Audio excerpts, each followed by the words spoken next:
Hello दोस्तों, स्वागत है आपका इस नई वीडियो में। दोस्तों, आज हम उत्तराखंड जीके के अंतर्गत उत्तराखंड का इतिहास भाग 2 लेकर के आपके समक्ष उपस्थित हुए हैं। तो इन इम्पोर्टेंट सवालों को शुरू करने से पहले यदि आपने चैनल को सब्सक्राइब नहीं किया है तो चैनल को सब्सक्राइब करके बेल आइकन को प्रेस कर दें ताकि लेटेस्ट वीडियो की नोटिफिकेशन आप तक पहुँच सके। तो चलिए शुरू करते हैं। इस वीडियो का पहला प्रश्न है, उत्तराखंड में किसके शासनकाल को स्वर्णयुग के रूप में जाना जाता है? तो स्वर्णयुग के रूप में हम किस शासनकाल को जानते हैं? आपका सही आंसर होगा कत्यूरी शासनकाल को। ऑप्शन ए आपका सही उत्तर दिया गया है।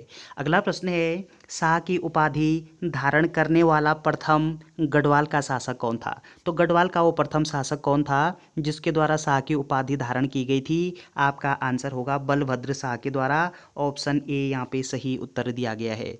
अगला प्रश्न है, कुमाऊं में चंद वंश के संस्थापक कौन थे? तो चंद वंश की स्थापना ये किसके द्वारा की जाती है? आपका आंसर होगा सोमचंद के द्वारा। ऑप्शन ए यहाँ पे सही उत्तर दिया गया है। अगला प्रश्न है, चंद वंश का तुगलक किसे कहा जाता है? तो चंद वंश के तुगलक के रूप में हम किसको जानते हैं? आपका सही उत्तर होगा कि चंद वंश का जो तुगलक है वो कहते हैं हम किसको? आपका जो सही उत्तर है देवी चंद को। ऑप्शन बी यहाँ पे सही उत्तर दिया गया है। अगला प्रश्न है कि छंगलेश की प्रशस्ति किस स्थान से प्राप्त हुई? तो छंगलेश की प्रशस्ति ये कहाँ से प्राप्त हुई है? आपका आंसर होगा लाखामंडल से। ऑप्शन बी यहाँ पे सही उत्तर दिया गया। अगला प्रश्न है, उत्तराखंड से प्रकाशित होने वाला प्रथम हिंदी समाचार पत्र कौन सा था? तो इस प्रश्न का सही आंसर होगा आपका समय विनोद। ऑप्शन ए सही उत्तर दिया गया है। अगला प्रश्न है, चंदवंश का राज चिन्ह था। तो राज्य चिन्ह क्या था चंदवंश का? आपका आंसर होगा गाय। ये चंदवंश का राज चिन्ह था। ऑप्शन ए यहाँ पे सही उत्तर दिया गया है। अगला प्रश्न है कि हुएन ने अपनी यात्रा में हरिद्वार को किस नाम से वर्णित किया है? तो किस नाम से वर्णित किया है हुएन ने? आपका आंसर होगा मोयुलो। ऑप्शन बी यहाँ पे सही उत्तर दिया गया है।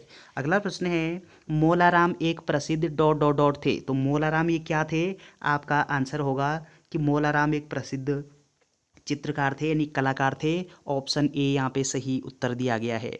अगला प्रश्न है कि किसके शासनकाल में एक दूसरे के यहाँ राजदूत भेजने की प्रथा प्रारंभ हुई? तो आपका सही आंसर क्या होना चाहिए? आपका सही आंसर होगा कि ये बलभद्र के शाह के समय काल में हुई है। ऑप्शन बी आपका सही उत्तर दिया गया है।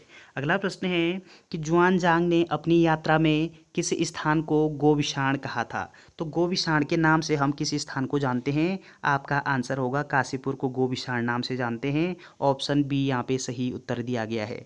अगला प्रश्न है, चंदवंश के समय सिरती एक डॉट डॉट डॉट था। तो सिरती ये क्या था चंदवंश के समय काल में? आपका आंसर होगा कि ये जो सिरती है ये एक प्रकार का टैक्स हुआ करता था और भूमि करनी जो भूमि कर हुआ करता था। ऑप्शन बी यहाँ पे सही आंसर दिया गया। अगला प्रश्न है कि कुनिंदकालीन सिक्के कहाँ पाए गए थे? तो इस प्रश्न का आंसर होगा आपका कि इन तीनों स्थानों में पाए गए थे कुनिंदकालीन सिक्के। ऑप्शन डी उपरोक्त सभी आपका सही उत्तर हो जाएगा। अगला प्रश्न है, कत्यूरी काल में प्रवतकर कौन थे? तो ये प्रवतकर ये कौन हुआ करते थे कत्यूरी शासनकाल में? आपका आंसर होगा कि ये जो प्रवतकर हैं ये भूमि माप संबंधी अधिकारी हुआ करते थे। ऑप्शन डी यहाँ पे सही उत्तर दिया गया। अगला प्रश्न है, किस नेपाली राजा ने 12वीं शताब्दी के अंत में खसदेश, केदार भूमि और दानव भूतल पर शासन किया? तो आपका आंसर होगा कि किसके द्वारा किया गया है? अशोक चल के द्वारा। ऑप्शन ए यहाँ पे सही आंसर दिया गया है। अगला प्रश्न है कि यंग तुर्क आंदोलन से प्रेरित होकर बैरिस्टर मुकंदीलाल ने कौन सा मासिक समाचार पत्र प्रकाशित किया? तो बैरिस्टर मुकंदीलाल जी के द्वारा कौन सा समाचार पत्र प्रकाशित किया गया है इन चारों में से? आपका सही उत्तर होगा तरुण कुमाऊं। तो तरुण कुमाऊं नामक जो समाचार पत्र है ये किस प्रकार का समाचार पत्र है? तो ये मासिक समाचार पत्र है और इसका प्रकाशन किसके द्वारा किया गया है? तो बैरिस्टर मुकंदीलाल जी के द्वारा किया गया। ऑप्शन डी आपका सही उत्तर होगा। अगला प्रश्न है, कुमाऊं परिषद के प्रथम अधिवेशन की अध्यक्षता किसने की? तो कुमाऊं परिषद का जो प्रथम अधिवेशन है वो किस वर्ष आयोजित हुआ है? आपका आंसर होगा 1917 में। 1917 में कुमाऊं परिषद का प्रथम अधिवेशन होता है। जबकि कुमाऊं परिषद की जो स्थापना है वो आपके 1916 में इसकी स्थापना होती है और प्रथम अधिवेशन ये जयदत्त की अध्यक्षता में किया जाता है। ऑप्शन सी आपका सही उत्तर दिया गया। 1916 में इसकी स्थापना होती है, 1917 में इसका प्रथम अधिवेशन होता है अल्मोड़ा में, और कांग्रेस में कुमाऊं परिषद का जो विलय है वो आपका कब होता है, 1926 में। तो ये पॉइंट भी आपको ध्यान रखना है। चलिए अगला प्रश्न है कि किस ब्रिटिश कमिश्नर ने पुलिस व्यवस्था के स्थान पर पटवारी व्यवस्था को अपनाया। तो पुलिस व्यवस्था के स्थान पर पटवारी जो प्रणाली है वो किसके द्वारा अपनाई गई है। आपका सही आंसर क्या होगा, आपका सही आंसर होगा कि ये मतलब ये ट्रेल के द्वारा नहीं, ऑप्शन डी आपका सही उत्तर हो जाएगा। चलिए अगला प्रश्न है निम्नलिखित में से कौन, अगला प्रश्न है गढ़वाल शैली की चित्रकला में किस शैली का प्रभाव देखा गया है। तो किसका प्रभाव देखा गया है, आपका आंसर होगा कांगड़ा का, ऑप्शन सी यहाँ पे सही आंसर है। अगला प्रश्न है साप्ताहिक समाचार पत्र स्वाधीन प्रजा की शुरुआत किसने की।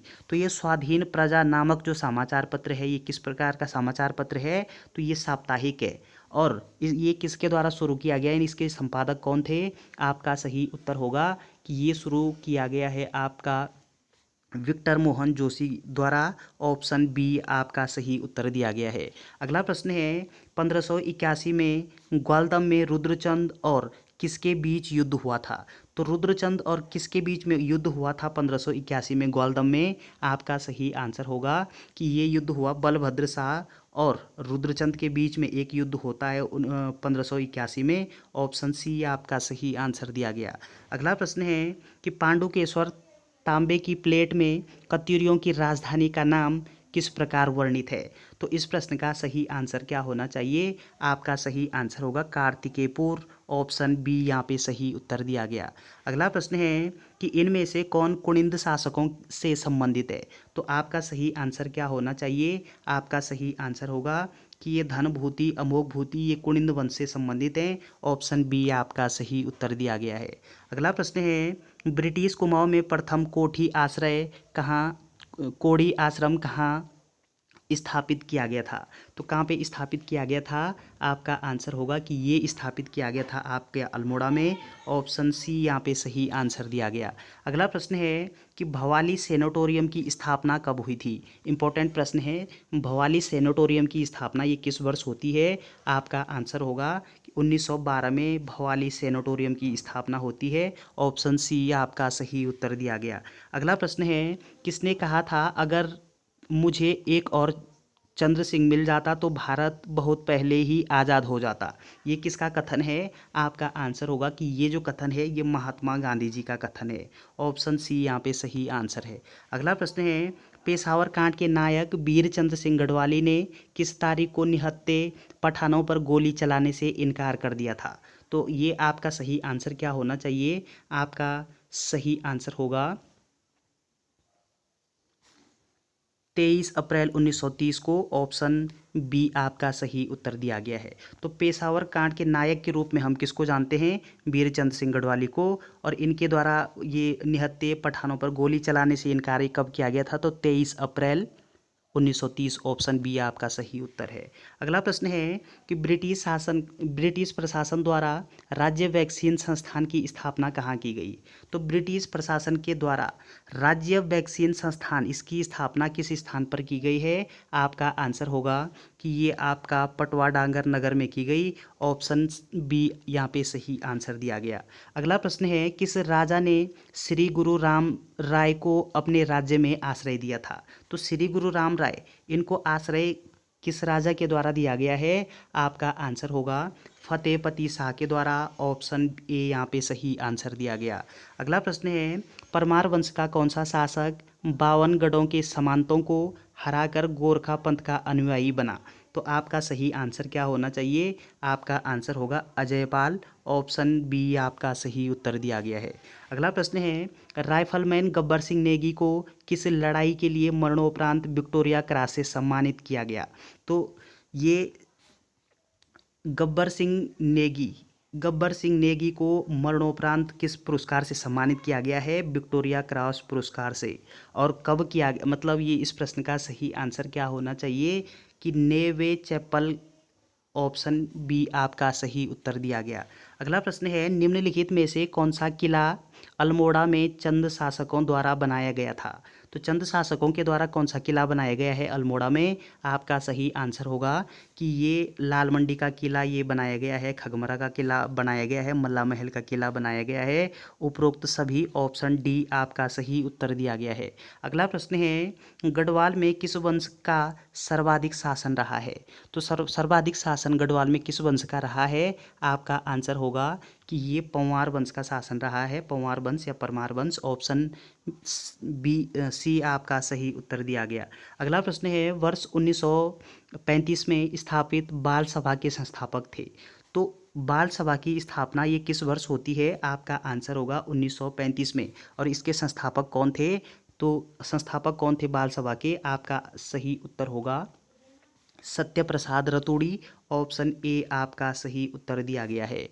अगला प्रश्न है, हेनरी रैमजे को किस वर्ष में कुमाऊं के शासक के रूप में नियुक्त किया गया था? तो हेनरी रैमजे को कुमाऊं का शासक कब नियुक्त किया गया है? आपका आंसर होगा कि ये नियुक्त किया गया है 1856 को। ऑप्शन सी यहाँ पे सही उत्तर दिया गया।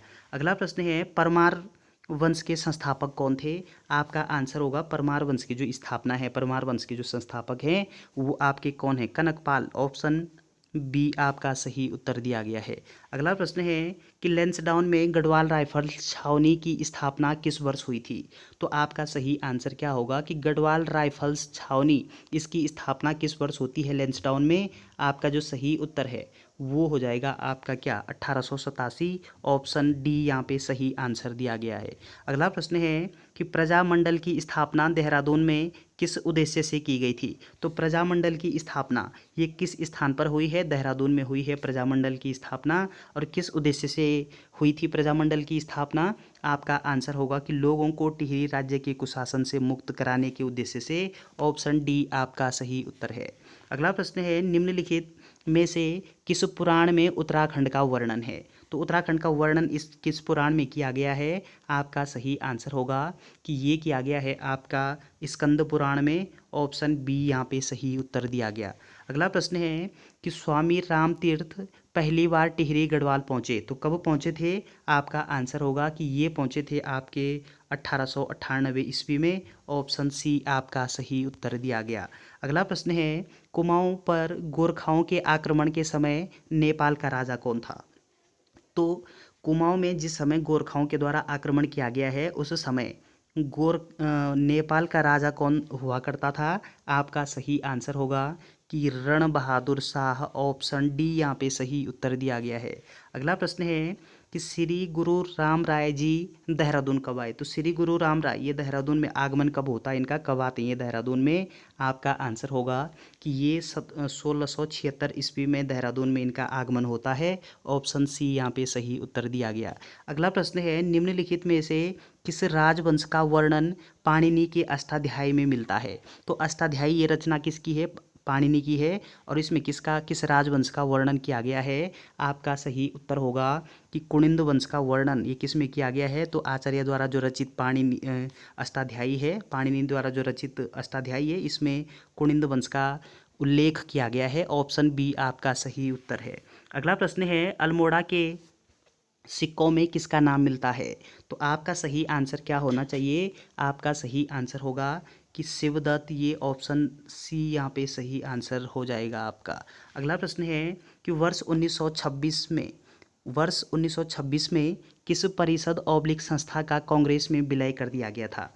तो ये आप जानते हैं कि कांग्रेस 1926 में कांग्रेस में विलय किस संस्था का हुआ है इन चारों में से? तो आपका सही उत्तर है कुमाऊं परिषद का। तो कुमाऊं परिषद की स्थापना होती है कब? 1916 में इसकी स्थापना होती है। और 1917 में प्रथम अधिवेशन होता है, 1918 में दूसरा अधिवेशन होता है, 1919 में तीसरा अधिवेशन होता है, 1926 में इस कुमाऊं परिषद का विलय कांग्रेस में हो जाता है। ऑप्शन सी आपका सही उत्तर है। अगला प्रश्न है, चैतू और माणकू उत्तराखंड राज्य में डॉट डॉट डॉट थे। तो चैतू और माणकू ये क्या थे? आपका सही आंसर होगा कि ये जो चैतू और माणकू थे ये एक प्रकार के कौन थे? चित्रकार थे। ऑप्शन बी आपका सही आंसर दिया गया है। चलिए अगला प्रश्न है कि 36 रकम 32 कलम की व्यवस्था को समाप्त कर दिया गया था। तो कब किसके किसके द्वारा समाप्त किया गया था ये 36 रकम 32 कलम की व्यवस्था को? आपका सही आंसर होगा कि ये जो व्यवस्था थी वो आपका समाप्त किया गया है किसके द्वारा? गोरखा शासकों के द्वारा। ऑप्शन बी आपका सही उत्तर होगा, गोरखा शासकों के द्वारा क्या किया गया है कि 36 रकम 32 कलम की व्यवस्था को समाप्त किया गया। ऑप्शन बी यहाँ पे सही उत्तर दिया गया है। अगला प्रश्न है, तराई जिले का गठन कब किया गया था? तो तराई जिले का गठन ये कब होता है? आपका सही उत्तर है कि 1842 में तराई जिले का गठन होता है। ऑप्शन ए यहाँ पे सही उत्तर दिया गया है। अगला प्रश्न है कि टिहरी राज्य में काटी गई फसल में जमींदार के हिस्से को किस नाम से जाना जाता था? तो किस नाम से जानते थे? आपका सही उत्तर होगा कि उसको तिहाड़ के नाम से जानते थे। ऑप्शन डी आपका सही उत्तर दिया गया है। अगला प्रश्न है कि गढ़वाल जिले की 10वीं बंदोबस्त रिपोर्ट किसके द्वारा तैयार की गई थी? तो किसके द्वारा तैयार की गई थी? आपका सही उत्तर होगा कि ये जो 10वीं बंदोबस्त रिपोर्ट है ये तैयार की गई थी ई के पॉप के द्वारा। ऑप्शन बी आपका सही उत्तर दिया गया है। अगला प्रश्न है, निम्नलिखित में से कौन सा संयोजन सही नहीं है? तो इन चारों में से कौन सा संयोजन सही नहीं दिया गया है यहाँ पे? आपका सही आंसर होगा अल्मोड़ा, ये कनकपार, ये यहाँ पे गलत दिया गया है। ऑप्शन सी आपका सही उत्तर दिया गया। अगला प्रश्न है कि मुगल शाहजादे सुलेमान सिको ने निम्नलिखित में से कहाँ शरण ली थी? तो सुलेमान सिको के द्वारा कहाँ पे शरण ली गई थी? आपका सही आंसर होगा कि गढ़वाल में। ऑप्शन ए आपका सही उत्तर दिया गया है। अगला प्रश्न है कि गढ़वाल के राजा जो गोरखाओं द्वारा पराजित होने के बाद मारे गए थे वो कौन थे?